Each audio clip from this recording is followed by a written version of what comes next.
तिवसा शहरात एकाच रात्री चोरट्यांनी धुमाकूळ घातला असून 4 घरे, 1 चारचाकी आणि 1 दुचाकी फोडून चोरट्यांनी मोठ्या प्रमाणावर चोरी केली आहे। विशेष म्हणजे भाजप शहराध्यक्षांच्या गाडीतून तब्बल 50,000 रुपयांची रोकड लंपास करण्यात आली आहे। गुलाबी थंडीमुळे नागरिक गाढ झोपेत असतानाच 27 डिसेंबरच्या मध्यरात्री अज्ञात चोरट्यांनी ही धाडसी चोरी केली। ही घटना तिवसा शहरातील अशोकनगर, कमल कॉलनी आणि शिवनगरी परिसरात घडली आहे। अशोकनगर येथील भाजप शहराध्यक्ष अजय गुल्हाने यांच्या घरासमोर उभी असलेली चारचाकी गाडीची काच फोडून गाडीतून 50,000 रुपये रोख तसेच महत्त्वाच्या कागदपत्रांची नासधूस करण्यात आली।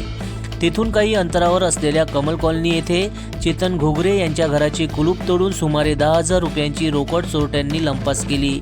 तसेच राजेंद्र जाधव यांच्या घरी भाड्याने वास्तव्यास असलेले डॉक्टर मुरारी विश्वास बाहेरगावी गेल्याचा फायदा घेत त्यांच्या कुलूपबंद घराची नासधूस करण्यात आली। याच भागातील शामराव पखाले यांच्या घरातून तब्बल 3,000 रुपये रोख तर प्रीती लांडे यांच्या घरालाही चोरट्यांनी लक्ष्य केल्याचे समोर आले आहे। या घटनेनंतर तिवसा शहरात एकच खळबळ उडाली असून नागरिकांमध्ये भीतीचे वातावरण निर्माण झाले आहे।